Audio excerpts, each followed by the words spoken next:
I want to talk to you about the terrorist financial coordinator of ISIS, the Islamic State in East Asia. Her name is Mirna Mabansa. And here you can see Mirna Mabansa. And I interviewed Mirna Mabansa extensively over 2 days. And I also provided testimony to support the conviction of those who sent her money. Mirna Mabansa herself was sentenced, and she is now serving time in prison in the Philippines.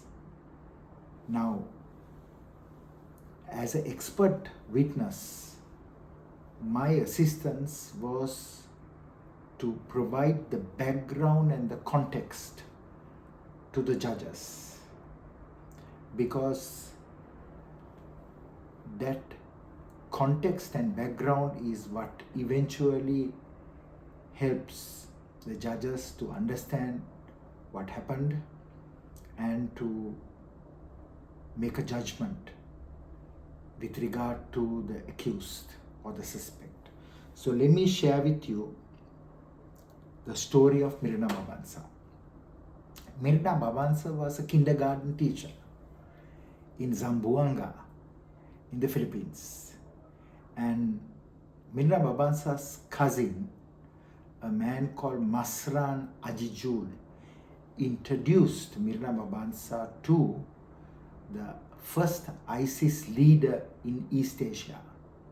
His name is Abu Anas. Abu Anas is from Malaysia. Abu Anas traveled from Malaysia to the Philippines and established the ISIS HQ, the headquarters of the Islamic State in Basilan.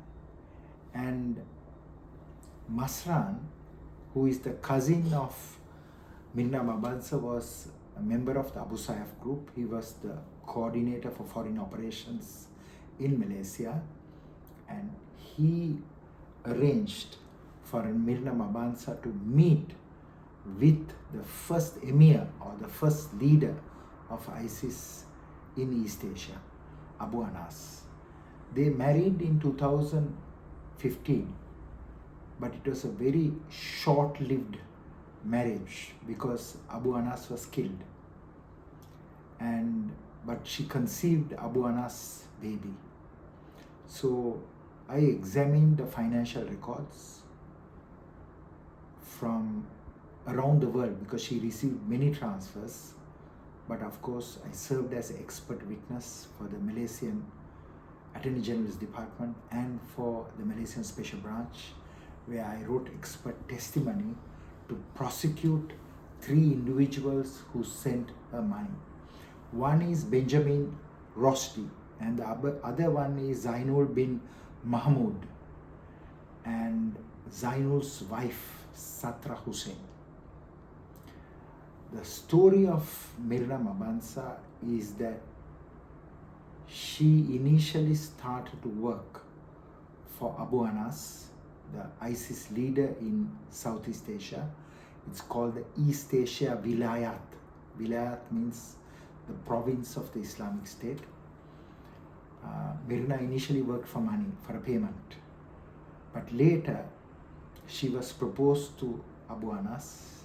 She had no choice but to marry him, and she lived with him for a period of time, a very short period, during which time she conceived his child.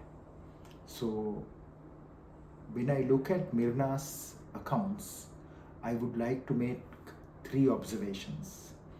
One is all the transfers were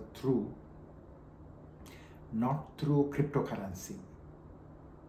Although cryptocurrency has become now a key mode of payment, that is Bitcoins and Monero, but she used the traditional banking system and also the Western Union and other money exchange platforms.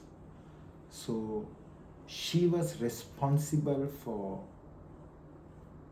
developing, generating that amount of money for the ISIS or the Islamic State to create their furthest wilayat or province.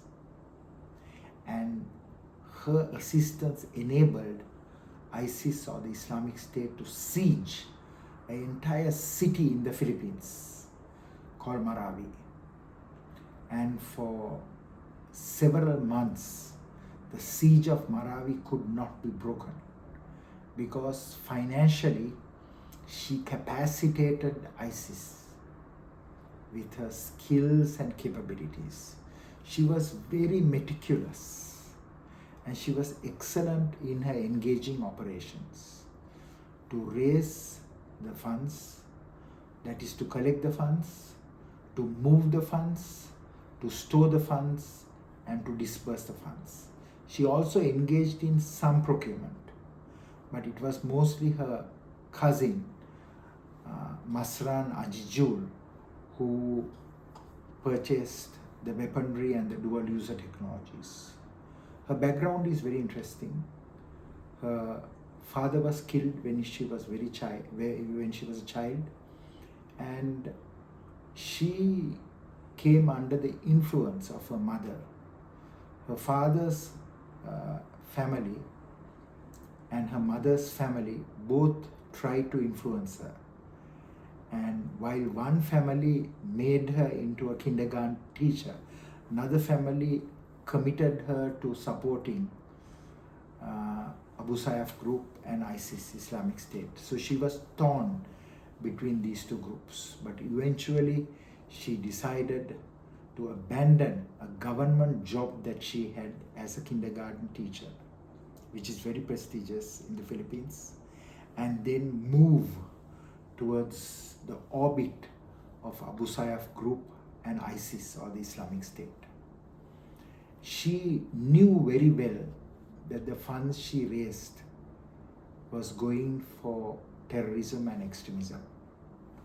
And in my report, I explained about each and every transaction that she received, and I identified the people who provided that funding to her, and also what those funding streams, what it did for Abu Sayyaf group and for ISIS or the Islamic State.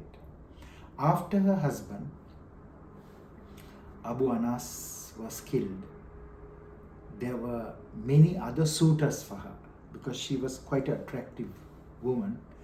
And one of the leaders who was already married but wanted to remarry her was a man called Isnilon Hapilon. Hapilon himself was the successor to Abu Anas as the Amir of the East Asia Vilayat of ISIS.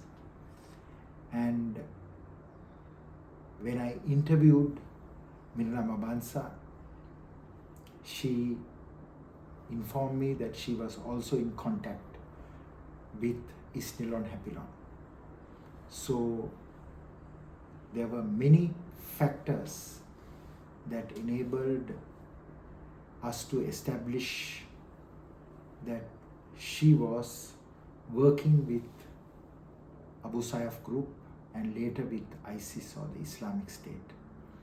Her cousin Masran is right now serving prison time in Sabah in Malaysia. And of course, now the Filipino government is keen to request the Malaysian authorities to extradite Masran Ajijul to the Philippines so that he will be able to serve time in the Philippines for the crimes that he committed in the Philippines. Masran was charged in Malaysia for immigration violation and for terrorism. In the case of Mirna Mabansa, she was charged for terrorism, financing of terrorism. And of course, around Myrna, there was a circle of women who became financial conduits. I also interviewed some of them, including a woman called Nur Kisa, who will also be sentenced shortly for her role as a successor to Myrna Mabansa. So I want to share with you that expert testimony should be by someone who knows the group intimately. Who are the leaders? Who are the members? What is their modus operandi? What kind of attacks they have done? What is their propaganda, their fundraising, their procurement, their safe houses, their communications, their training, their multiple identities, the surveillance and reconnaissance they did on targets, the rehearsals they did, and then of course the final surveillance and reconnaissance and attack. So in my testimonies, I was able to establish, I wrote a total of 70 testimonies for the Malaysian Special Branch, and of course my last testimony was for the Malaysian government and for the Malaysian Attorney General's Department, for the Malaysian prosecutors, to ensure that those who funded Myrna Mabansa were brought to justice. I want to make 3 observations. One is, this case unfortunately took 5 years. Myrna Mabansa initially started to work for Abu Anas, the first Amir of ISIS in Southeast Asia, and Northeast Asia, what you call the East Asia region, only in 2015. 2014, ISIS transformed to Islamic State. 2015, she worked for the ISIS leader in East Asia and later married him. But I also want to tell you, this case took 5 years. That means we need more efficient, highly trained, highly skilled people working in government. Whether it is judges, prosecutors, court clerks, or police officers and investigators, intelligence specialists, and others who work in national and international security. If we don't do this, we cannot move at lightning speed. We will be always behind the threat groups. This is number 1. Number 2 is that there should be cooperation and coordination and collaboration between security and intelligence services. Often the Indonesians, the Malaysians, the Bruneians, and the Filipinos will share information and intelligence with me.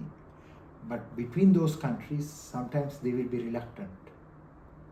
So building those structures, those common databases, joint training, joint operations, exchange of information and intelligence, sharing expertise and resources and technology is key to fighting this threat.